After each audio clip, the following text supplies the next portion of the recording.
In the remote Montana town of Clearwater Ridge, a quiet, single mother was about to witness a hostage crisis that would shatter her carefully constructed anonymity. What started as another routine day fixing engines took a shocking turn when she came face to face with armed terrorists holding innocent civilians at gunpoint. Leila Mendez wasn't your typical small-town mechanic. For 7 years, she had spent her life hiding in plain sight after serving as a Marine Scout sniper, known for making impossible shots that earned her the legendary call sign, Ghost Widow.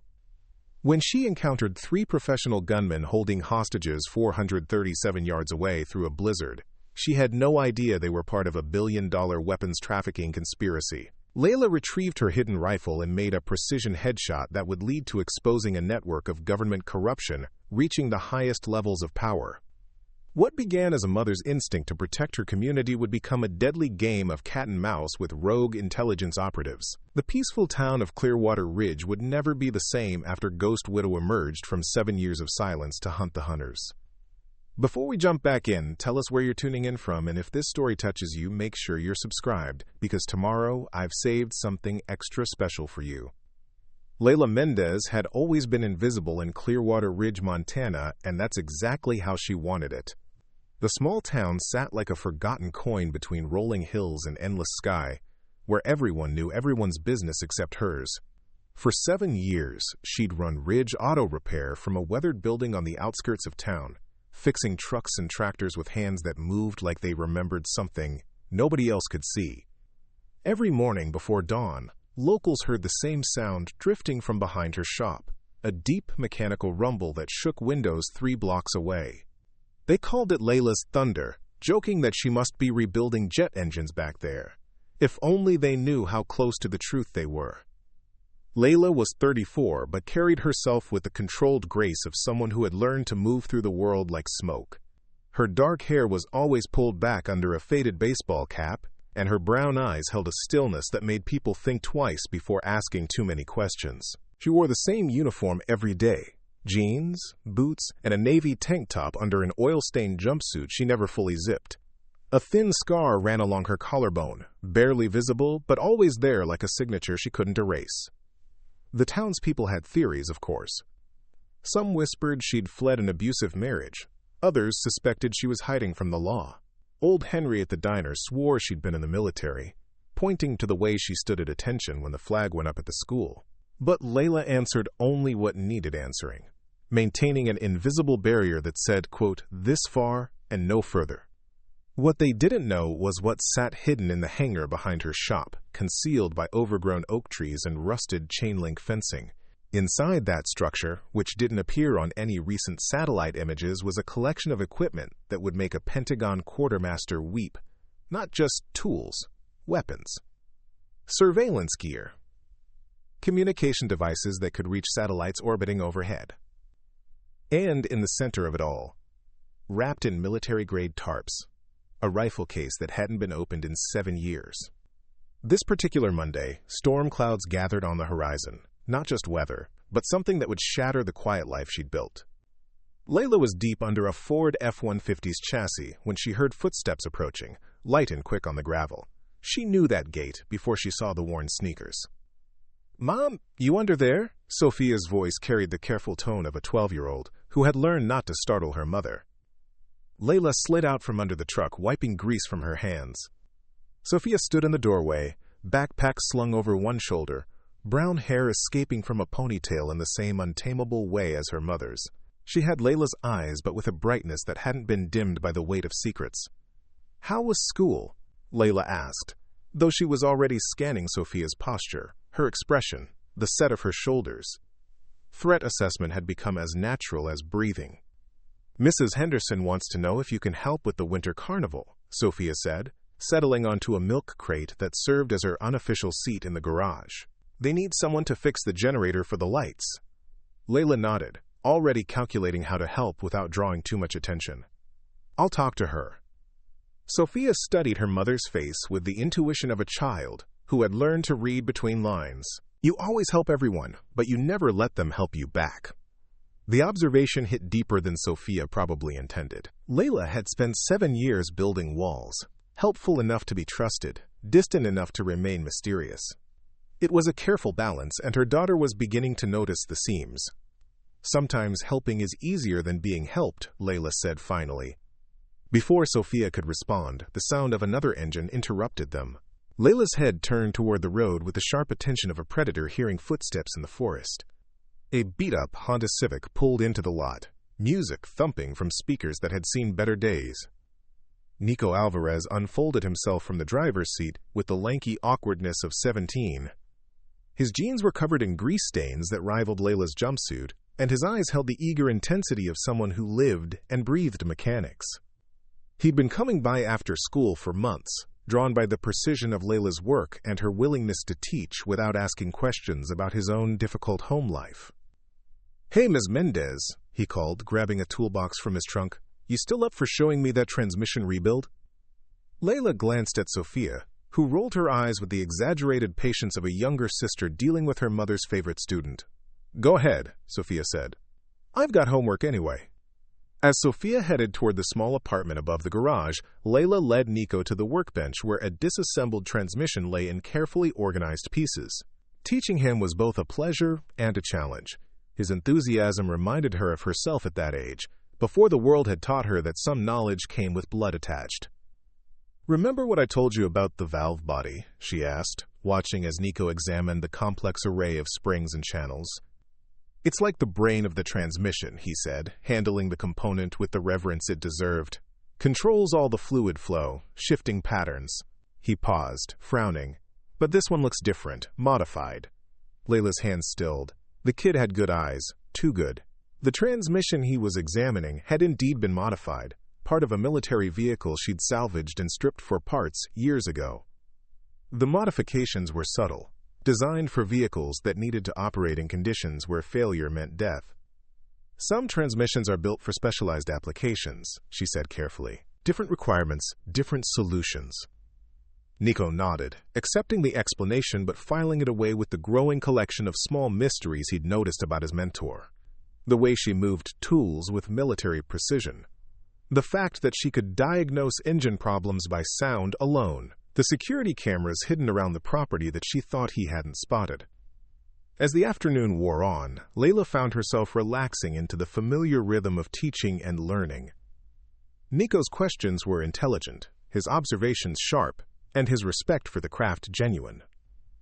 For a few hours, she could almost forget the weight of the past pressing against her carefully constructed present. The spell was broken when headlights swept across the garage windows. Leila's posture shifted immediately, her casual stance becoming something harder, more watchful. A sheriff's department cruiser pulled into the lot, and Deputy Joel Barnes stepped out with the easy confidence of someone who belonged wherever he chose to stand. Joel was 42, with the solid build of a former soldier who had found a second career in small-town law enforcement. His brown hair was graying at the temples, and his blue eyes held the steady patience of someone who had learned to see through lies. He'd been asking Leila casual questions for months, never pushing but always watching, as if he sensed something familiar in her careful composure. "Evening, Leila," he said, touching the brim of his hat. "Nico." "Deputy Barnes," Leila replied, her voice neutral. "Everything all right?" "Just making rounds," Joel said, but his eyes were taking in details. The organized tools, the precision of the workspace, the way Leila positioned herself with clear sightlines to all entrances. "Heard you might be helping with the winter carnival." "Thinking about it," Leila said. Joel nodded, understanding that was as close to a commitment as he was likely to get. Town could use more people willing to pitch in. He paused, studying her face. "You ever think about maybe joining the volunteer fire department? We could use someone with your mechanical skills." The suggestion hung in the air between them, heavier than it appeared. Leila recognized it for what it was, a gentle probe, an invitation to become more involved in the community's protective structures. Joel wasn't just a deputy. He was a former MP who had learned to recognize the signs of someone carrying classified weight. "I'll think about it," she said finally. Joel smiled, accepting the non-answer with grace. "Well, you folks have a good evening. Stay warm. Weather Service is calling for a real storm tomorrow." As the cruiser's taillights disappeared down the road, Nico glanced at Leila with curious eyes. "He likes you," he said with the blunt observation of youth. "He's a good man," Leila replied, which wasn't quite the same thing. Later that evening, after Nico had gone home and Sophia had finished her homework, mother and daughter sat at their small kitchen table sharing a dinner of soup and sandwiches. The apartment above the garage was spare but comfortable, decorated with Sophia's artwork and a few carefully chosen books. No photographs, Leila noticed with the same pang she felt every time. No visual history to anchor them to anything but the present. "Mom," Sophia said, stirring her soup thoughtfully, "do you ever miss it?" "Miss what?" "Whatever you did before. Before here. Before me." The question hit like a physical blow, but Leila's expression remained steady. Sophia was getting older, more observant, more willing to push against the boundaries her mother had so carefully constructed. "What makes you think I did anything special before?" Sophia's smile was knowing beyond her years. "The way you move. The way you listen to things other people don't even notice. The way you taught me to always know where the exits are." She paused. "And the way you get really, really still when you're thinking about something dangerous." Leila set down her spoon, meeting her daughter's gaze. "Sometimes the most important thing you can do is build a quiet life and protect it." But what if the quiet life isn't enough anymore? The question lingered in the air as snow began to fall outside their windows, heavy flakes that would blanket Clearwater Ridge in pristine white by morning. Neither of them knew that 12 miles away, 3 men in a rented SUV were studying a hand-drawn map of the town's main street, paying particular attention to the gas station that served as an unofficial community center. Neither of them knew that tomorrow, the quiet life Leila had built with such careful precision would shatter with the sound of gunfire, and that the woman who had spent 7 years being invisible would become the most visible person in Montana with a single, impossible shot. But somewhere deep in Leila's mind, Ghost Widow stirred in her sleep, responding to signals too subtle for conscious recognition. The storm wasn't just in the weather. The blizzard hit Clearwater Ridge like divine judgment, transforming the quiet town into a world of white silence. By noon, the snow was falling so thick it muffled sound and turned familiar landmarks into ghostly suggestions. Leila stood at the window of Ridge Auto, watching the storm with the practiced eye of someone who had learned to read weather as a tactical consideration. Sophia was at school. The building served as an unofficial storm shelter, and classes had been canceled in favor of keeping the children safe until parents could navigate the buried roads. Leila had been planning to close the shop early when the first sounds of trouble drifted across the white expanse between her garage and the town center. Raised voices, the sharp crack of something breaking. Then, cutting through the storm's muffled embrace, the unmistakable sound that made Leila's blood turn to ice water. Gunfire. 3 quick shots, then silence that felt heavier than the snow. Leila's body moved before her mind could catalog all the reasons she should stay hidden. Muscle memory 7 years dormant surged to life as she crossed to a storage locker that hadn't been opened since the day she'd arrived in Clearwater Ridge. Her hands found the combination lock without conscious thought, and the heavy door swung open to reveal a rifle case wrapped in preservation plastic. The Remington 700 looked exactly as she'd left it. Matte black finish, custom barrel, scope that could thread a needle at distances that made other snipers weep. She'd modified this weapon herself, turning it into an extension of her will, and holding it now felt like greeting an old friend who knew too many secrets. Leila loaded a magazine with movements that were pure choreography, checked the scope's settings with fingers that remembered the precise adjustments for wind and distance, and moved toward the window that faced the town center. Through the swirling snow, she could make out the vague shape of Pete's Gas and Go, the station that served as Clearwater Ridge's unofficial social hub. She opened the window, letting the storm into her workspace, and settled into a shooting position that her body remembered even if her mind tried to forget. The scope revealed what her naked eye couldn't pierce through the blizzard. 3 figures in dark clothing had turned the gas station into a fortress, and at least 6 people were trapped inside. One of the gunmen stood visible through the station's large front window, using an elderly man, Mr. Garrett, who came in every Tuesday for lottery tickets, as a human shield. The gunman's weapon was military grade, his positioning professional, his movements suggesting training that went beyond street crime. This wasn't a robbery gone wrong. This was something else entirely.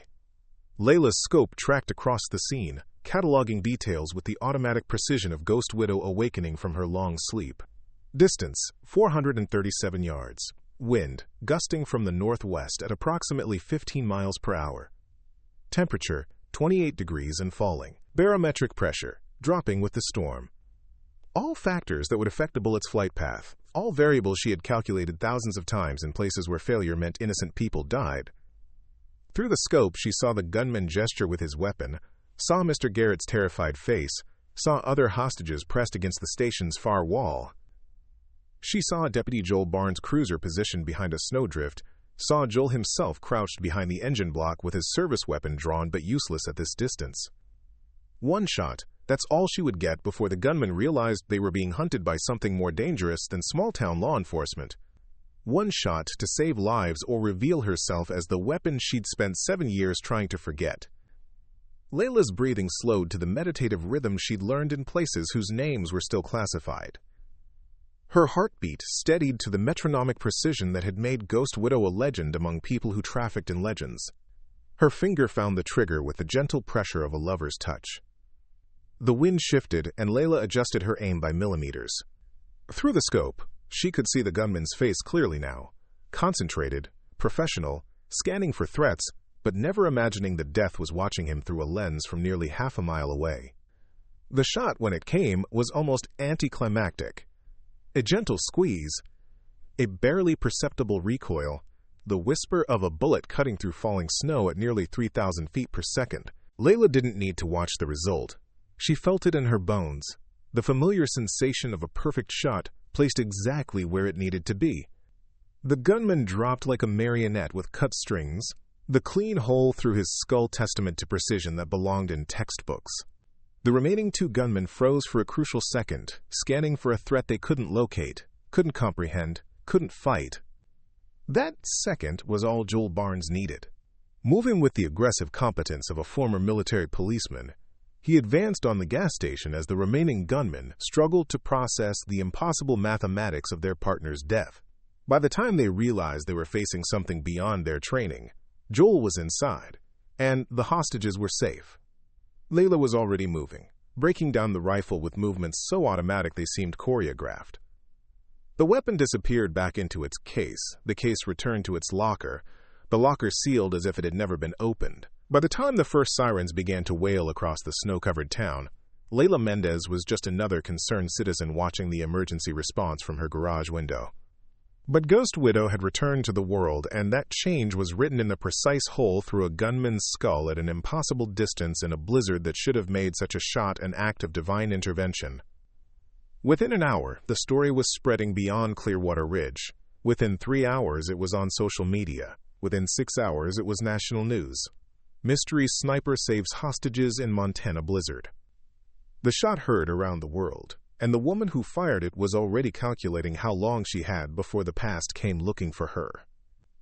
3 time zones away, in a climate-controlled server room beneath a nondescript office building in Arlington, Virginia, Mira Cho stopped breathing for exactly 13 seconds as she watched the newsfeed scroll across her monitor. The coffee cup in her hands grew cold as she replayed the footage again and again, studying the crime scene photos with the trained eye of someone who had spent 8 years analyzing ballistics reports and trajectory calculations. 437 yards, single headshot, perfect center mass through the frontal bone, in a blizzard, with what appeared to be a hunting rifle rather than military-grade precision equipment. Mira had seen this signature before, in classified files that officially didn't exist anymore. Files stamped with a call sign that had been redacted from every database she could access. Ghost Widow. Her fingers moved across the keyboard with urgent precision, pulling up layers of data that existed in the shadows between government databases. Facial recognition software began analyzing every frame of security footage from Clearwater Ridge, Montana, searching for a face that had been declared dead 7 years ago in a Syrian desert. When the match came back with 97% certainty, Mira's hands were shaking. Leila Vasquez, though the name had been Mendez now, was alive. Had been alive all this time, living quietly in a town so small it barely registered on satellite imagery. And now she had revealed herself with a shot that would be studied in sniper schools for decades. Mira reached for a secure phone that connected to exactly 3 numbers worldwide, then stopped. Protocol demanded she report this to her superiors, initiate a recovery operation, bring Ghost Widow back into the fold where she belonged. But protocol hadn't been there 7 years ago when the mission went sideways. when Leila's unit was abandoned in hostile territory, when the after-action reports were classified so deep they might as well have been fiction. Instead, Mira opened a different application, one that existed in the digital underground where intelligence operatives went when they needed to communicate without oversight. She began composing a message that would take 12 hours to route through anonymous servers before reaching a computer terminal in a small Montana town.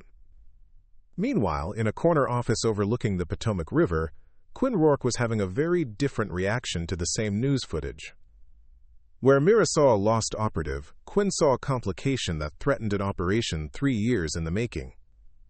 Quinn had aged well in the 7 years since Syria, his dark hair now distinguished with silver at the temples, his suits tailored to disguise the muscle beneath. He carried himself with the easy confidence of a man who had successfully transitioned from government service to private contracting, building a network that operated in the spaces between official oversight. The gas station incident in Clearwater Ridge had been supposed to be simple: 3 expendable assets creating a distraction while more valuable cargo moved through rural Montana without drawing attention. The cargo was worth $47 million on the black market, experimental weapons technology that would never be missed from inventory lists that officially didn't exist. Now that simple operation was international news, and the woman who had disrupted it was someone Quinn had personally written off as KIA 7 years ago. He opened a secure line to a number registered to a shipping company in Delaware that had never shipped anything. The voice that answered was professional, emotionless, efficient. "This is Rourke. We have a ghost widow problem." "Confirmed dead," the voice replied. "Syria 7 years ago." "Confirmed alive," Quinn corrected. "Montana 6 hours ago. I'm sending you the ballistics data." A pause while information was processed, cross-referenced, analyzed against archived files.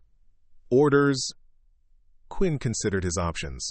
Leila Vasquez had been the most effective sniper in her unit, which had made her useful.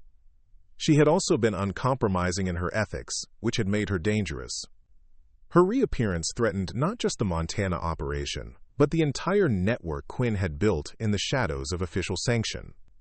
"Confirmation first," he said finally, "then elimination. Make it look like an accident. Small-town mechanic dies in a garage fire, very tragic. Her daughter, too." "Understood. Timeline? 48 hours. And make sure you recover any equipment she might have kept." Ghost Widow didn't survive 7 years in hiding without resources. Back in Clearwater Ridge, Leila was discovering exactly how quickly her carefully constructed anonymity could evaporate. The garage phone had been ringing constantly: reporters, federal agents, curiosity seekers who had somehow tracked down her number. She'd stopped answering after the first few calls, but the messages they left painted a clear picture. The world wanted to know who had made that impossible shot. Sophia sat at the kitchen table, laptop open to a news site that featured a grainy photograph of their garage taken from a telephoto lens. "Mom," she said quietly, "there are news vans coming up the road." Leila looked out the window to see a convoy of vehicles struggling through the snow-packed road that led to Ridge Auto. 3 news trucks, 2 black SUVs with government plates, and Deputy Barnes's cruiser bringing up the rear like a sheepdog herding wolves. "Pack a bag," Leila said, her voice carrying a calm that didn't match the tactical calculations spinning through her mind. "Essentials only. We might need to leave quickly." Sophia's eyes widened, but she nodded and headed toward her room. She had always known this day might come. Her mother's careful preparations and constant vigilance had been education enough. Now the lessons were becoming reality. The first news van was setting up a satellite dish when Leila's computer chimed with an incoming message from an address that shouldn't have existed. The encryption was military-grade, the routing path designed to avoid monitoring, and the sender's identity hidden behind layers of digital camouflage. But Leila recognized the communication protocol. She'd used it herself in another life, when staying in contact with handlers meant the difference between mission success and body bags. She opened the message with fingers that were perfectly steady despite the implications. "Ghost Widow," it read, "they know you're alive. Rourke is coming. Trust no one except Joel Barnes. Background check confirms clean. Exfil coordinates attached if you need them." But Leila, they're not coming for the shot. They're coming because of what you stopped them from moving through that gas station. Check the gunman's vehicle. You interrupted something bigger. A friend who remembers Syria. Leila stared at the message for exactly 30 seconds, memorizing every word before the self-deleting protocol wiped it from existence. Rourke. Even the name felt like a knife between her ribs, dragging up memories of briefings in shadowed rooms, of operations that officially never happened, of the moment in a Syrian desert when she realized her own government had abandoned her to die. If Quinn Rourke was involved, then the gas station incident had been cover for something larger, something worth killing to protect. Outside, the news vans were disgorging reporters and camera crews, and the black SUVs were deploying men in suits who moved with the careful precision of federal agents. But they were too late, and their presence was too visible. Whoever was really hunting her would be more subtle, more patient, more deadly. Leila opened her equipment locker one more time, this time taking more than just the rifle. Body armor went into a duffel bag along with communication equipment, night vision gear, and enough ammunition to fight a small war. She sealed weapons in waterproof cases and buried cash in locations around the property that she had prepared but hoped never to use. Telling and preparing this story took us a lot of time, so if you are enjoying it, subscribe to our channel. It means a lot to us. Now back to the story. When Sophia returned with her packed bag, she found her mother loading equipment with the efficient movements of someone preparing for battle. "Are we running away?" Sophia asked. "We're getting ready," Leila replied. "Sometimes the best way to protect something is to hunt what's hunting you." Outside, Deputy Joel Barnes was approaching the garage door while keeping himself between the news crews and Leila's privacy. His knock was gentle but insistent. Leila opened the door to find Joel's weathered face creased with concern and something that might have been recognition. "We need to talk," he said quietly. "And not here." She nodded, understanding that whatever came next, the quiet life in Clearwater Ridge was ending. Ghost Widow was awake, and the ghosts of Syria were stirring in the Montana snow. The hunt was about to begin. The abandoned ranger station, 12 miles north of Clearwater Ridge, had been closed for budget cuts 3 years ago, but Joel Barnes still had keys. Snow crunched under their boots as he led Leila and Sophia through the back entrance, past dusty filing cabinets and topographical maps that showed every deer trail and logging road in a 50-mile radius. "No one comes out here anymore," Joel said, switching on a battery-powered lantern that cast dancing shadows across the walls. "We can talk freely." Leila set her duffel bag on a wooden table that had seen better decades, her eyes automatically cataloging exits, sight lines, defensive positions. Old habits died hard, and some never died at all. Sophia settled into a corner with her laptop, ostensibly doing homework, but actually monitoring police scanners with software Leila had taught her to use. "The gunmen," Joel began without preamble. "I ran their prints, backgrounds, everything I could access without raising flags." He pulled out a manila folder thick with printouts. "Marcus Webb, former Army Rangers. David Chen, ex-Navy SEAL. Trevor Morse, discharged from Special Forces for conduct violations." Quote. Leila studied the photographs, committing faces to memory, even though 2 of the men were dead, and the 3rd was in federal custody. "Professional operators," she observed. "Not the kind of people who rob gas stations for drug money." "Gets better," Joel continued. "Their rental car was paid for with a credit card traced to a shell company. Same shell company that rented a warehouse outside Billings 2 weeks ago." He paused, watching her reaction. "The warehouse was cleaned out the day after your shot made national news." Sophia looked up from her laptop. "Mom, that chip Nico found, didn't you say it looked military?" Leila's blood chilled. She'd confiscated the chip from Nico's examination of what she'd claimed was a standard engine part, but if the robbery had been cover for moving military hardware, then that innocuous-looking piece of electronics might be the key to everything. "We need to get back to the garage," she said, already reaching for her bag. "That chip isn't what I thought it was." The ride back to Ridge Auto was tense, Joel's cruiser cutting through snow-packed roads while they watched for surveillance. The news vans had finally given up and departed, leaving behind only tire tracks and the lingering sense that Clearwater Ridge's quiet days were numbered. In the garage, Leila retrieved the chip from a toolbox drawer, where she'd hidden it among other electronic components. Under a magnifying lamp, the device revealed details she'd missed in her initial examination. Microscopic serial numbers, military-spec components, and data ports that belonged in classified weapons systems rather than civilian engines. Sophia connected the chip to her laptop using a USB adapter, her fingers flying across keys with the digital fluency of her generation. "It's encrypted," she announced, "but the partition structure looks familiar. This is the same type of storage used in guidance systems." "Guidance systems for what?" Joel asked. Leila was already pulling up specifications on her own computer, cross-referencing the chip's design against databases she wasn't supposed to have access to anymore. When the match appeared on her screen, she felt the past reach through 7 years of careful anonymity and grab her by the throat. "Javelin missiles," she whispered. "This chip contains targeting data for fire-and-forget anti-tank missiles." The implications hit like dominoes falling. If the gas station robbery had been cover for moving weapons-grade technology, and if similar chips were being distributed through rural communities across Montana, then someone was building a network that could turn hunting rifles into precision-guided weapons systems. Joel's radio crackled to life. "All units, be advised. FBI is requesting local assistance with a terrorism investigation. Suspects may be armed with military weapons." Leila looked at Sophia, seeing her own recognition reflected in her daughter's eyes. The chip wasn't just evidence, it was a target. Whoever had been moving this technology would kill to get it back, and now they knew exactly where to find it. "We can't stay here," Leila said, beginning to pack essential equipment. "They'll come tonight, when they can use the darkness." But as she spoke, her security cameras picked up movement on the tree line. 3 vehicles, running without lights, approaching from different directions with the coordinated precision of a military operation. "Too late," Joel said, checking his service weapon. "They're already here." Leila's training took over like muscle memory awakening from a long sleep. She handed Sophia a radio and a GPS beacon, pointing toward the back exit that led into the forest. "If shooting starts, you run to the ranger station and call the state police. Don't wait for us." "I'm not leaving you," Sophia said, her voice steady despite the fear in her eyes. "You're not leaving me," Leila corrected, pulling body armor over her head. "You're completing the mission."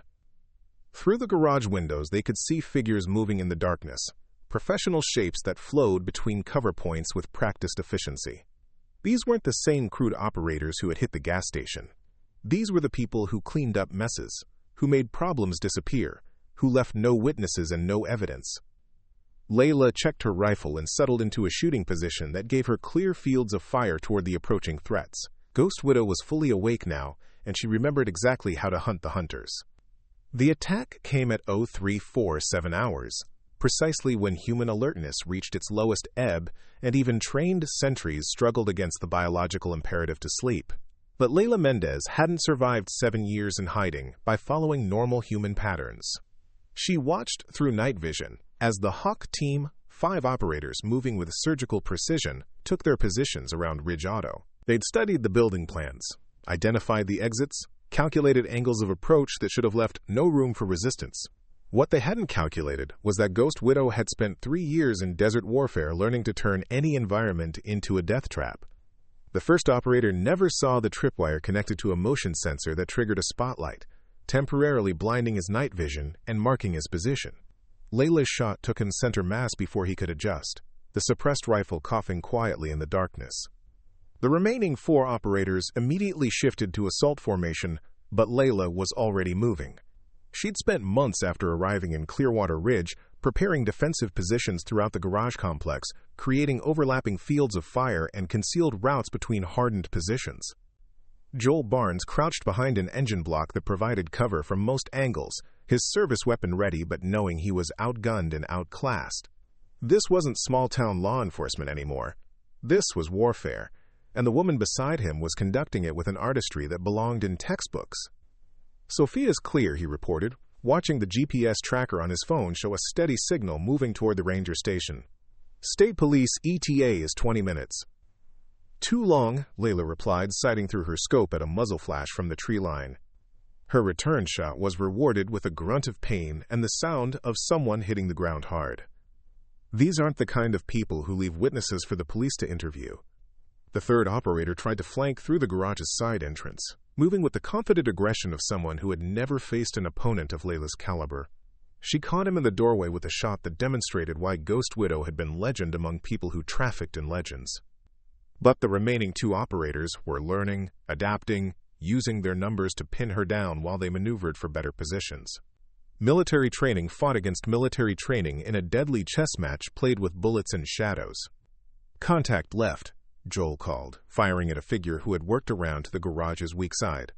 His shots were precise, but the operator's body armor absorbed the impacts, buying precious seconds for a counterattack that forced both defenders deeper into the building. Leila was calculating ammunition, tactical options, and escape routes when her radio crackled with Sophia's voice. "Mom, there's something wrong with the state police response. The dispatcher says there's no record of Deputy Barnes' request for backup." The implications hit like a physical blow. If the state police weren't coming, if the communication channels had been compromised, then Hawk Team had official sanction for this operation. Someone in government had decided that Ghost Widow was a problem requiring permanent solution. "Joel," she said quietly, "how long have you known who I am?" His answer came between bursts of covering fire. "Since the second week you were in town. Your shooting stance, the way you clear rooms, the fact that your identity only goes back 7 years. He paused to reload. "I did 3 tours in Afghanistan. I know operators when I see them." "Then you know this isn't random," Leila said, moving to a new position as bullets chewed through the space she'd just vacated. "Someone very powerful wants me dead." The 4th operator made his mistake when he tried to use a flashbang grenade to disorient the defenders. Leila had been expecting it, had positioned herself accordingly, and when the disorienting explosion filled the garage with light and sound, she was already moving toward his position with the deadly grace of a predator who had turned the hunter's tools against him. Her knife found the gap between his body armor plates with surgical precision, and his surprised gasp was the last sound he made. Professional to the end, his final radio transmission was clear and concise. "Ghost Widow confirmed. Repeat, Ghost Widow confirmed. Request immediate backup." The last operator was either very brave or very stupid. Instead of withdrawing to wait for reinforcements, he pressed his attack with the desperate aggression of someone who knew his mission had already failed. His final assault was textbook military tactics executed with professional competence. It wasn't enough. Leila's shot found him as he rounded the corner where he thought she'd be, but Ghost Widow had anticipated his move and positioned herself accordingly. He dropped with the quiet finality of a period ending a sentence. In the sudden silence that followed, Joel looked around the garage at the evidence of controlled violence and asked the question that had been building since the first shot was fired. "What the hell have you gotten us into?" Quote. Leila was already stripping equipment from the dead operators, searching for communication devices, identification, anything that might reveal who had sent them. What she found chilled her more than the winter air flowing through the garage's bullet-damaged walls. The radio frequencies were military. The weapons were current government issue. The tactical gear bore serial numbers that traced to units that officially didn't exist. "They're not just coming for me," she said, understanding the scope of the problem for the first time. "They're cleaning house. Everyone who might know about the weapons trafficking. Everyone who might connect the dots." Joel's phone buzzed with a text message from an unknown number. "Check your email. Time sensitive. A friend." The encrypted message that waited in his inbox contained attachments that made both of them understand just how deep the conspiracy went. Weapons shipments, financial records, a network of black market deals that stretched from Montana to overseas buyers who paid premium prices for American military technology. And at the center of it all, a name that made Leila's blood turn to ice water: Quinn Rourke. "He was my handler," she said quietly, "the man who sent me to Syria. The man who left me to die when the mission went sideways." "Looks like he's graduated from abandoning operatives to selling weapons," Joel observed, studying the financial records. "And you shooting up his smuggling operation in Clearwater Ridge has probably cost him millions." Leila nodded, understanding that the attack on Ridge Auto was just the beginning. Rourke would escalate, would bring more resources to bear, would keep coming until either she was dead or he was. But Ghost Widow had spent 7 years learning to be patient, to plan, to turn defensive positions into killing fields. And now she had allies, purpose, and something she'd thought lost forever, a mission worth fighting for. "We're not running," she said, beginning to plan the counterattack. "We're going hunting." The ambush site was perfect, a narrow valley where the old logging road twisted between towering pines, with clear fields of fire from elevated positions and multiple escape routes leading deeper into the wilderness. Leila had scouted this location years ago as a potential defensive position, and now those preparations would be tested against professional operators who expected to be hunting a frightened mechanic instead of Ghost Widow on her home ground. "They'll come in 2 teams, she explained to Joel as they positioned equipment in the pre-dawn darkness. "One from each end of the valley, standard hammer and anvil formation. They expect us to be trapped in the middle." Joel checked his rifle, a borrowed hunting weapon that felt crude compared to the military hardware they'd face, but he'd learned to work with what was available. What they don't expect is for the anvil to have teeth. Sophia was 3 miles away at the ranger station, monitoring communications and ready to call for real backup if the plan went sideways. She'd argued about being left behind, but Leila had been firm. This wasn't a place for civilians, no matter how brave or capable. The radio crackled with coded transmissions as Hawk Team's reinforcements moved into position. 8 operators this time, equipped with night vision, military weapons, and the absolute certainty that they were hunting wounded prey. Their communications discipline was excellent, their tactical deployment textbook perfect. They had no way of knowing that Ghost Widow was listening to every word through equipment salvaged from their dead teammates. "Alpha Team in position," came the first report. "No movement detected." "Bravo Team in position," followed the second, beginning sweep from the south. Leila smiled grimly as she settled into her shooting position. The trap was set, and the hunters were walking into it with the confidence of professionals who had never faced an opponent of her caliber. The first shot came when Alpha Team's point man crossed the tripwire that triggered a carefully positioned explosive charge. Not enough to kill, but sufficient to announce that their prey had become their predator. The blast knocked 3 operators off their feet and lit up the valley like daylight for exactly long enough to reveal their positions. Leila's rifle spoke twice in rapid succession, the suppressed shots dropping 2 men before their night vision could adjust. The remaining Alpha Team members sought cover with professional competence, but they were covering from the wrong direction.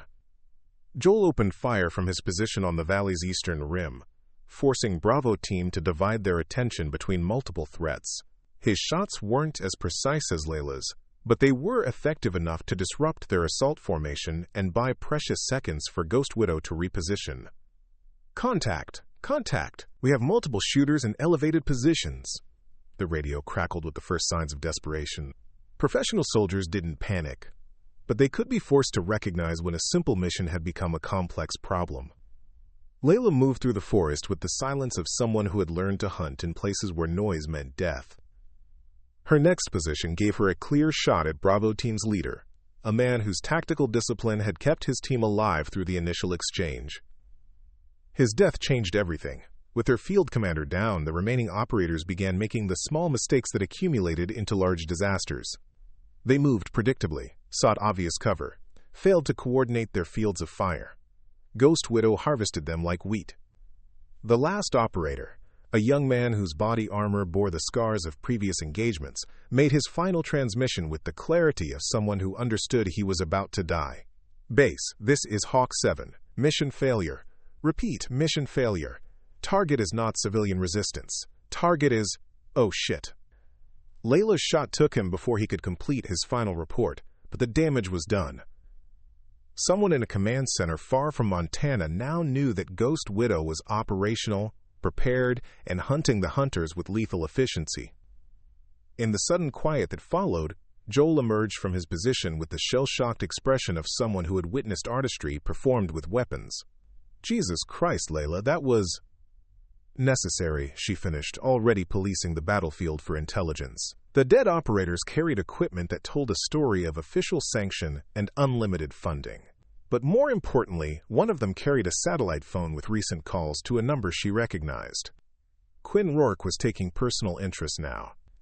The encrypted message she found on the phone's secure partition confirmed her worst fears. Phase 2 authorized. Civilian casualties acceptable. Contain the leak at all costs. Joel read over her shoulder, his expression darkening as he understood the implications. "Phase 2? They're not just coming for us anymore," Leila said, her voice carrying the weight of someone who had seen this escalation before. "They're going to stage something that justifies a full military response. Something that lets them clean up all the witnesses and call it counterterrorism." Quote. Her phone buzzed with a message from Sophia. "Mom, there are helicopters coming, big ones." Through the trees, they could hear the distinctive sound of military rotorcraft approaching from the south. Not police helicopters or news crews. These were the deep, heavy beats of aircraft designed to deliver soldiers to hostile territory. "Time to go," Leila said, shouldering her equipment bag. But as they prepared to withdraw deeper into the wilderness, her radio crackled with a transmission on an encrypted frequency she hadn't used in 7 years. "Ghost Widow, this is Overwatch. We need to meet. I have intel on Rourke's endgame, Border Diner Highway 2, 1 hour. Come alone." Leila recognized the voice, though she'd thought she'd never hear it again. Mira Cho, her old NSA handler, reaching across 7 years of silence with information that might save them all. Or kill them. The Border Diner sat like a neon island in the Montana darkness, its parking lot filled with long-haul truckers and insomniacs seeking refuge from the endless highway. Leila arrived first, choosing a booth with clear sight lines to all entrances and her back to a wall that couldn't be breached. Old habits and paranoia had kept her alive this long. Mira Cho looked older than her 43 years when she slid into the opposite seat, her black hair showing premature gray, and her eyes carrying the weight of someone who had spent too many years staring into classified files. She ordered coffee with hands that trembled slightly, the only sign of nerves in an otherwise composed exterior. "You look good for a dead woman," Mira said without preamble, "though I hear you've been busy making headlines." "You look tired for someone who's supposed to be protecting national security," Leila replied, studying her former handler's face for signs of deception. "What's Rourke's endgame?" Mira opened a tablet and turned it toward Leila, revealing satellite photos of a ski lodge nestled in the mountains north of Whitefish. The images showed vehicles, defensive positions, and what appeared to be a heavily fortified compound designed to resist assault. "Shadow Mountain Lodge," Mira explained. "Officially, it's a corporate retreat center. Unofficially, it's where Rourke conducts auctions for black market weapons. Tomorrow night, he's moving $47 million worth of stolen military technology to buyers from 6 different countries." Quote, Leila studied the photos, her tactical mind automatically cataloging approaches, defensive positions, and vulnerable points. "Why tell me? Why not send in an official response team?" "Because there is no official response," Mira said bitterly. "Rourke has people inside the Pentagon, CIA, NSA, anywhere that might authorize action against him. The weapons he's selling? Half of them were supposed to be destroyed as obsolete. The other half never officially existed." She swiped to another photo showing shipping containers being loaded onto trucks. "He's been building this network for 3 years, using rural America as a distribution hub, because nobody pays attention to what moves through small towns. Your shot at the gas station didn't just save hostages. It exposed a supply line worth billions." Leila's coffee grew cold as she absorbed the implications. "So he cleans up loose ends and disappears with enough money to buy a small country." "Unless someone stops him," Mira said. "Someone with the skills to infiltrate a hardened facility and the motivation to see justice done." "Someone expendable," Leila translated. "Someone whose death can be written off as a terrorist attack or foreign operation." Mira didn't deny it, which was confirmation enough. But she leaned forward with intensity that seemed genuine. "I owe you, Leila. Syria was my operation, my intelligence, that led your team into that trap. I've spent 7 years trying to find a way to make it right. And now you can clear your conscience by sending me to die stopping your former colleague's arms dealing. Now I can give you the chance to end the man who abandoned your team to die in a Syrian desert." Mira's voice carried pain that couldn't be entirely fabricated. "The man who listed you as KIA rather than mount a rescue operation. The man who's now threatening your daughter because you had the audacity to survive." Leila set down her coffee cup with carefully controlled precision. "What kind of support are we talking about?" "Real-time satellite intelligence, communication intercepts, electronic warfare support to disable their security systems." Mira paused. "And a way to extract your team afterward, assuming any of you survive." "My team?" "Deputy Barnes has military experience and local knowledge. Your daughter has technical skills that could prove essential. That kid who works at your garage, Nico. He's been researching the lodge's security systems since you mentioned the name yesterday." Quote, Leila's blood chilled. How do you know about Nico's research? Mira's smile was apologetic but not entirely reassuring. We've been monitoring your communication since the gas station incident. It's how we knew Rourke was targeting you. The admission hung in the air between them like a challenge. Leila was being offered resources and intelligence, but at the cost of admitting she was already compromised, already being watched by people whose loyalties were questionable at best. "Show me the lodge layout," she said finally. For the next hour, Mira walked her through detailed floor plans, security protocols, and defensive measures that would make the facility nearly impregnable to conventional assault. But Ghost Widow didn't think conventionally, and as the briefing progressed, she began to see vulnerabilities that military planners might miss. "The ventilation system," she said, tracing a path with her finger. "If we can access the maintenance tunnels, we could move through the facility without triggering motion sensors." "The tunnels are equipped with pressure sensors and cameras," Mira warned. "Then we don't go through them," Leila said, her mind already adapting. "We go over them, maintenance crawlways, cable runs, anywhere there's space between the structural elements and the finished ceiling." Mira nodded approvingly. "Like I said, you always did think differently than everyone else." "Different enough to survive when you left me to die," Leila reminded her. "Different enough to stop a traitor from selling American weapons to the highest bidder," Mira countered. "Tomorrow night, Rourke hosts his auction. If he succeeds, those weapons disappear into the black market forever. If he fails, he kills everyone who might testify against him," Leila finished, "including a 12-year-old girl whose only crime was having me for a mother." Mira closed the tablet and leaned back in the booth. "So what's it gonna be, Ghost Widow? One last mission? Or spend the rest of your shortened life running from people who will never stop hunting you?" Leila was quiet for a long moment, staring out the diner's windows at the darkness beyond. Somewhere in that darkness, Sophia was waiting for her mother to come home. Joel was coordinating with state police, who might or might not be compromised. Nico was probably researching security systems with the fearless enthusiasm of youth. All of them depending on her to make the right choice. All of them in danger because Quinn Rourke viewed human lives as acceptable losses in his pursuit of profit. "I'll need equipment," she said finally, "and a way to communicate with my team without your people listening in." Mira smiled, the first genuine expression she'd shown all evening. "Already arranged. There's a storage unit in Kalispell with everything you'll need. The key is under your truck's rear bumper." "And after, assuming we survive?" "New identities, clean extraction, and a chance to disappear properly this time." Mira paused. "Or you could come back. There are people in government who remember what you accomplished before Rourke burned you. People who could use someone with your skills." Leila stood, leaving money for coffee she hadn't finished. "Some bridges can't be rebuilt, Mira. Some betrayals go too deep." "And some debts can only be paid in blood," Mira replied.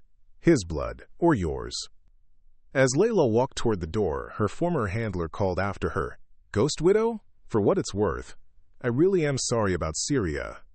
Leila didn't turn around. Sorry doesn't bring back the dead, but stopping Rourke might prevent creating more. The parking lot was empty except for trucks and the distant sound of traffic on the interstate. Leila found the key exactly where Mira had promised, and as she drove back toward Clearwater Ridge, she began planning the kind of operation that would either end Quinn Rourke's arms dealing forever, or add 3 more names to the list of people he'd killed to protect his secrets. Tomorrow night, Ghost Widow would hunt again, and this time there would be no shadows left to hide in. Shadow Mountain Lodge perched on the mountainside like a predator watching the valley below, its windows glowing with warm light that belied the deadly business conducted within its walls. Through her scope, Leila could see armed guards patrolling the perimeter with military precision, their breath visible in the frigid mountain air as they followed patterns designed to eliminate blind spots and overlapping fields of fire. The weapons auction was already underway. Satellite intelligence showed luxury vehicles arriving throughout the evening. Buyers from 6 countries converging on Quinn Rourke's mountain fortress to bid on American military technology that officially didn't exist. Each transaction represented not just money, but future conflicts, where those weapons would claim lives in places far from Montana's peaceful valleys. "Perimeter sweep complete," Joel's voice crackled through her earpiece. 8 guards visible, probably more inside. Professional spacing, military-grade communications. Nico's position in the comm van 2 miles down the mountain gave him access to the lodge's electronic systems. Security cameras are on a 60-second rotation, he reported. But there's something weird about the backup power systems. They're way more robust than a civilian facility should need. Leila understood the implications immediately. Rourke wasn't just hosting an auction. He was prepared for siege conditions. The lodge could operate independently for weeks, making it nearly impossible to starve out or isolate. Whatever happened tonight would have to be fast, decisive, and overwhelming. Ghost Widow to Overwatch, she transmitted on the encrypted frequency Mira had provided. Beginning infiltration. Maintain communication silence unless emergency. The approach to the lodge required crossing 800 yards of open ground where motion sensors and thermal imaging could detect anything larger than a rabbit. But Ghost Widow had learned to move through hostile territory in places where detection meant death, and the Montana winter provided concealment that Syrian deserts never offered. Snow began to fall as Leila ghosted between the trees, each footstep placed with the precision of someone who understood that silence was survival. Her white camouflage suit made her nearly invisible against the landscape, and her movements flowed with the wind patterns to avoid triggering the sophisticated detection systems protecting Rourke's stronghold. The first guard never saw her coming. His death was quick, silent, professional, a reminder that Ghost Widow had earned her reputation in places where mercy was a luxury that got you killed. She dragged his body into the tree line and continued toward the service entrance that Mira's intelligence had identified as the facility's weak point. Contact lost with Perimeter 3, crackled over the guard frequency she was monitoring, investigating. Leila was already inside the building, moving through maintenance corridors with the spider-like silence of someone who had learned to infiltrate facilities designed to keep out armies. The auction was taking place in the main conference room, where she could hear Rourke's cultured voice describing the capabilities of weapon systems that could level city blocks or eliminate targets from impossible distances. The Javelin system you're examining represents the pinnacle of fire-and-forget technology, his voice carried through the ventilation system. Effective range of 4 kilometers, thermal imaging guidance, penetration capability sufficient for main battle tanks. Leila reached the communications room and began downloading files from the server that contained records of every transaction, every buyer, every weapon that had passed through Rourke's network. The data would be enough to expose the entire conspiracy if she could get it to the right people. That's when her world exploded into chaos. The lights went out, emergency power kicked in, and Rourke's voice echoed through the lodge's intercom system with the satisfaction of someone who had been expecting exactly this intrusion. "Welcome to Shadow Mountain Lodge, Ghost Widow." His voice carried the same cultured tone he'd used to sell weapons, but now it held something darker. "I've been looking forward to our reunion for 7 years." The security doors locked automatically, sealing her inside the communications room while armed guards converged from every direction. But that wasn't what made Leila's blood turn to ice water. It was the video feed that appeared on the monitor in front of her, showing Sophia tied to a chair in what appeared to be the lodge's basement. "I hope you don't mind that I invited your daughter to the party," Rourke continued, his voice now carrying the casual cruelty of someone who viewed human lives as chess pieces. "She's quite remarkable for 12 years old. Very brave, very loyal, very useful as leverage." Joel's voice exploded through her earpiece.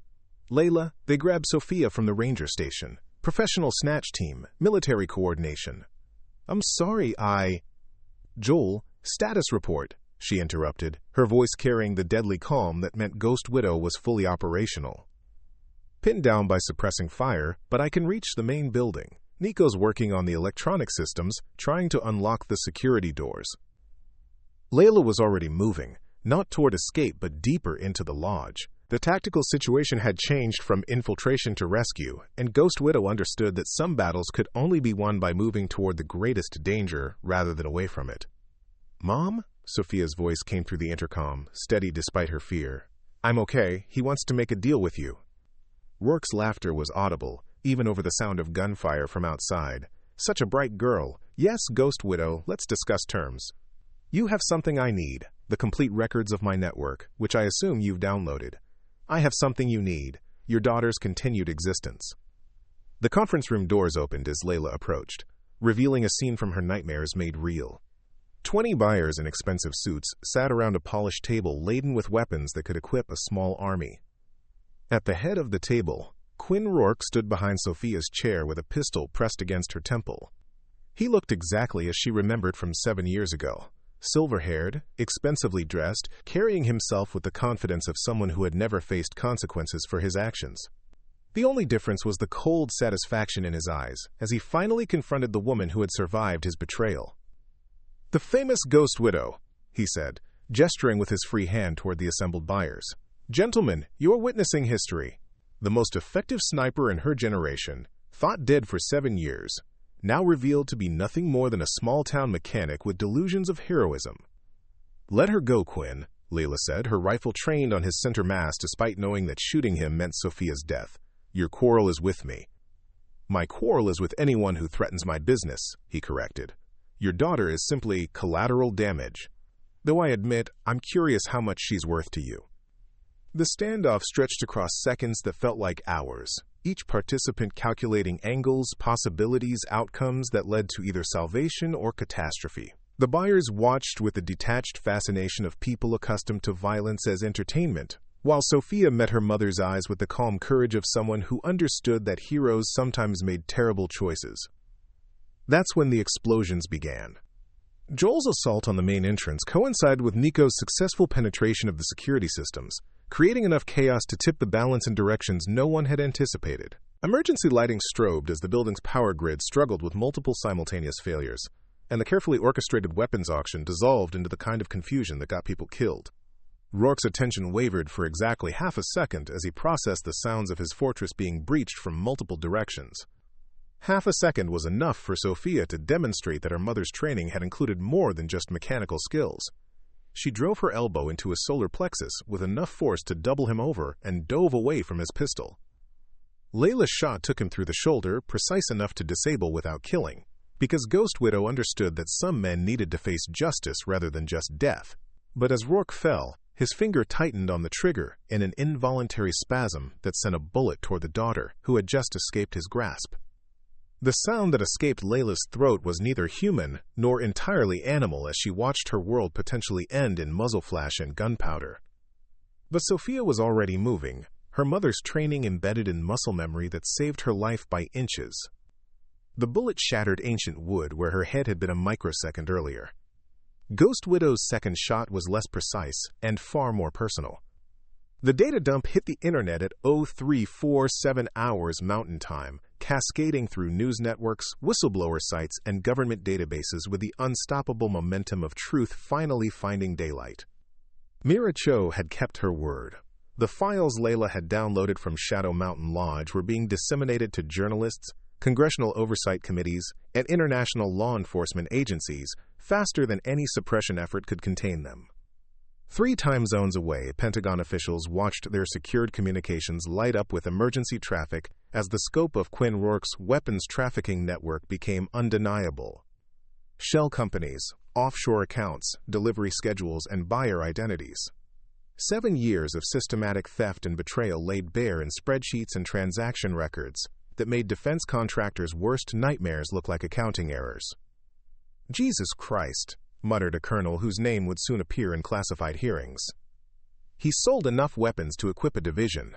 How the hell did this stay hidden for so long?"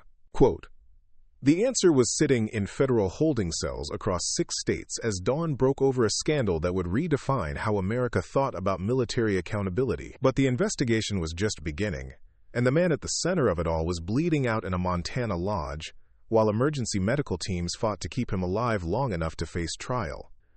Leila sat in the lodge's main conference room, her daughter pressed against her side with the fierce grip of someone who had almost lost everything that mattered. Sophia was physically unharmed but emotionally shaken, the kind of trauma that would require careful healing in the months to come. Joel paced nearby, coordinating with FBI agents who had arrived by helicopter once the shooting stopped, and it became clear that the situation involved national security rather than simple crime. "The buyers scattered when the shooting started," he reported, checking messages on his phone. "But we've got their identities, their financial records, their transportation arrangements. Mira's people are coordinating with Interpol to round them up." Nico sat at a computer terminal, his teenage fingers flying across keys as he helped federal agents decrypt additional files from Rourke's servers. His excitement at being involved in a real intelligence operation was tempered by the realization that people had died around him, that the violence in movies felt very different when experienced at close range. "There are more facilities," he announced, looking up from the screen with wide eyes. "Storage sites in Nevada, Texas, Alaska. This was just the distribution hub." The implications were staggering. Rourke's network hadn't just been selling weapons. It had been systematically looting American military assets and redistributing them to anyone willing to pay premium prices.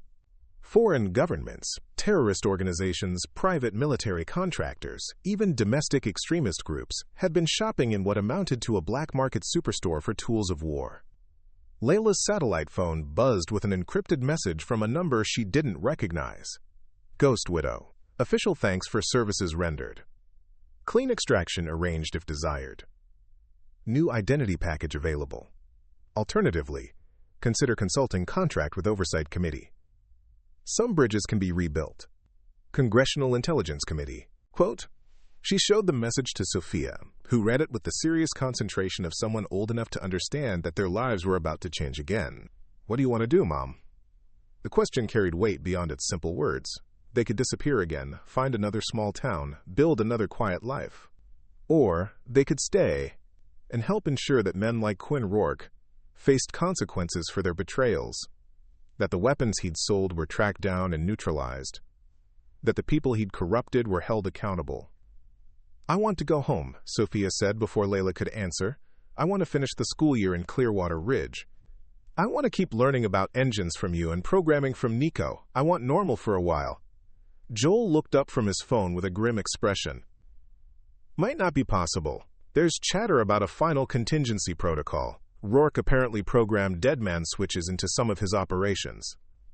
The explanation came through Mira's emergency channel 20 minutes later, delivered with the urgent precision of someone trying to prevent catastrophe. Rourke activated a scorched earth protocol before losing consciousness. Automated systems are targeting key witnesses and evidence sites. You have approximately 6 hours before drone strikes eliminate anything that could be used against his network. Leila felt the familiar chill of operational urgency flooding her system. Even unconscious and under federal custody, Rourke was still playing chess moves that put innocent lives at risk. The man had anticipated defeat and prepared to eliminate evidence by eliminating the people who possessed it. "How many targets?" she asked. 17 confirmed sites. Your garage is primary target. The ranger station is secondary. Anyone who helped expose the network is on the list." Sophia's face went pale as she understood the implications. "He's going to blow up our home?" "He's going to try," Leila corrected, her mind already shifting into the tactical mode that had kept her alive through impossible situations. But Ghost Widow doesn't leave loose ends. The evacuation of Clearwater Ridge began within the hour, coordinated through emergency management protocols that turned the quiet town into a controlled exodus. Federal agents went door to door, explaining as little as possible while emphasizing the urgent need for residents to relocate to designated shelters until an unspecified threat could be neutralized. Most people cooperated with the confused compliance of citizens who trusted that authorities had good reasons for extraordinary requests, but a few asked harder questions, and Deputy Joel Barnes found himself explaining to people he'd known for years that their mechanic had turned out to be something more dangerous and more heroic than anyone had imagined. "Leila Mendez saved this town twice," he told Henry at the diner as the old man loaded coffee supplies into his truck. "Once from those gunmen and now from people who want to erase the evidence of their crimes." As evening approached, thermal imaging detected the distinctive signatures of military drones approaching from the south. 3 aircraft, flying at altitudes designed to avoid civilian radar, carrying payloads sufficient to reduce buildings to rubble and secrets to ash. But Ghost Widow had spent 7 years preparing for exactly this kind of asymmetric warfare, and the equipment she'd hidden in her garage included more than just small arms. The surface-to-air missile she assembled from carefully hoarded components was Cold War vintage, but properly maintained and perfectly capable of bringing down aircraft whose operators expected to face no meaningful resistance. The first drone died in a burst of flame and shrapnel that lit up the Montana sky like a premature sunrise. The second veered off its attack run, as its operators realized they were facing effective countermeasures. The third circled beyond missile range, waiting for an opportunity that would never come. In the distance, emergency vehicles approached with federal agents who would secure the area and begin the long process of cataloging evidence that would send dozens of conspirators to prison for the rest of their lives. But for Leila Mendez, the important victory was smaller and more personal. Clearwater Ridge was safe. Her daughter was safe. The quiet life they'd built together would survive another day. Ghost Widow could sleep again. 6 months later, the congressional hearings had concluded with indictments that reached into the highest levels of military procurement and intelligence oversight. Quinn Rourke had survived his injuries long enough to face trial, where his testimony revealed a network of corruption that spanned 3 decades and cost American taxpayers billions of dollars in stolen military assets. The man who had once abandoned Ghost Widow to die in a Syrian desert now spent his days in a federal supermax facility, serving consecutive life sentences for treason, arms trafficking, and conspiracy to commit murder. The weapons he had sold were being tracked down and neutralized by task forces operating on 6 continents, and the buyers who had participated in his auctions were facing their own legal reckonings. But justice, Leila had learned, was often incomplete and always imperfect.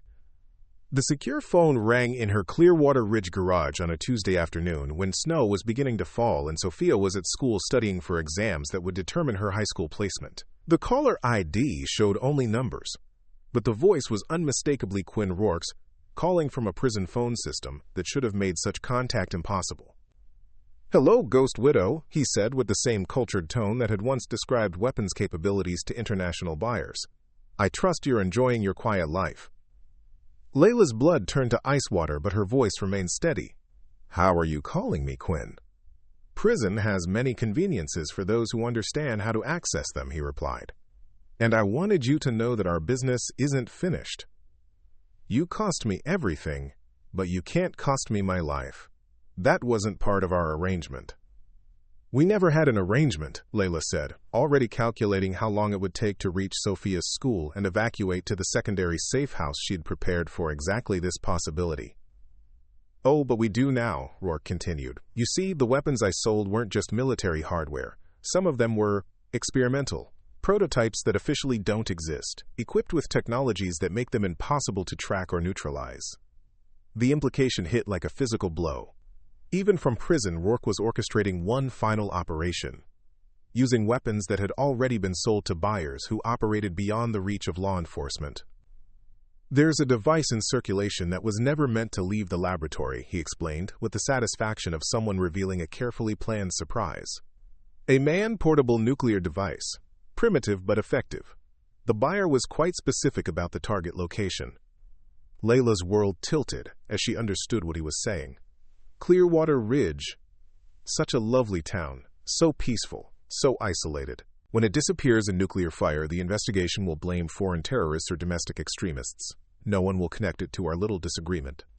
"You're bluffing," Leila said, but even as she spoke, she was pulling equipment from hidden locations and preparing for the kind of hunt that would either save her home or die trying.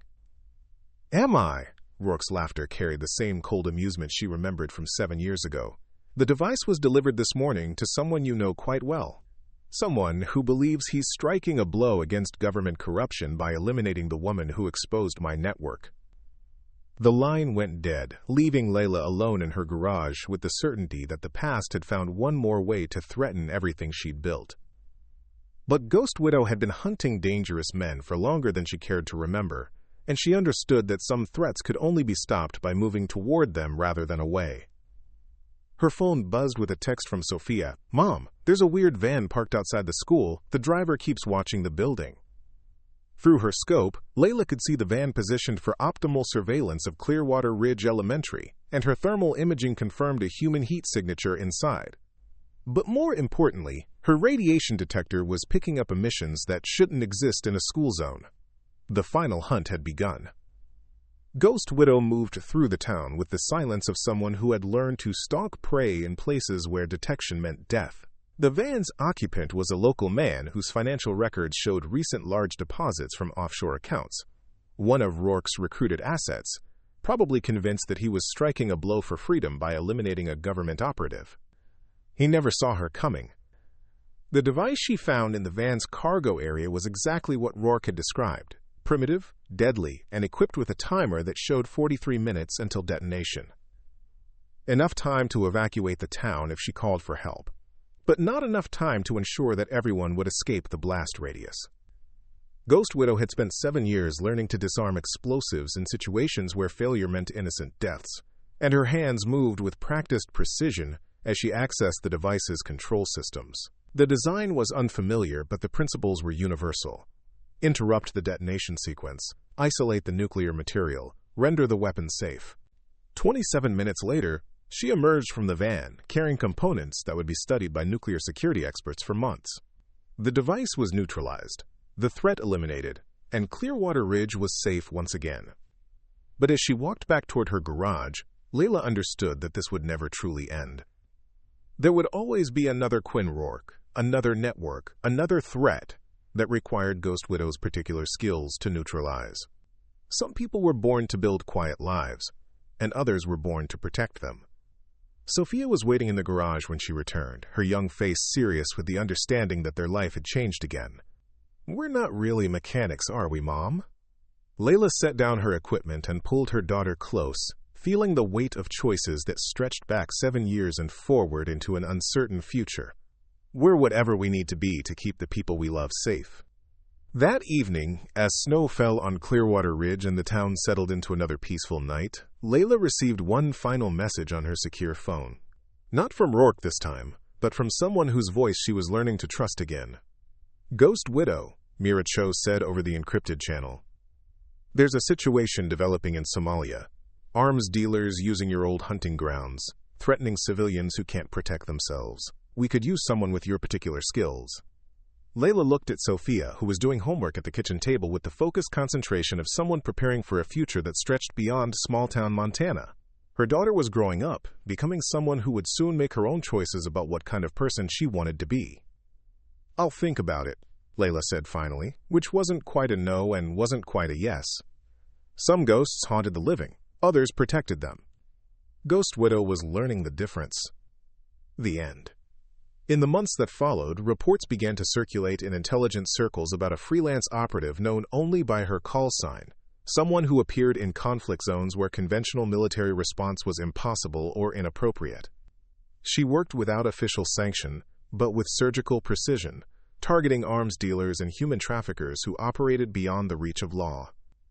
The reports were always second-hand, always unconfirmed, always filed away in databases that officially didn't exist. But the results spoke for themselves.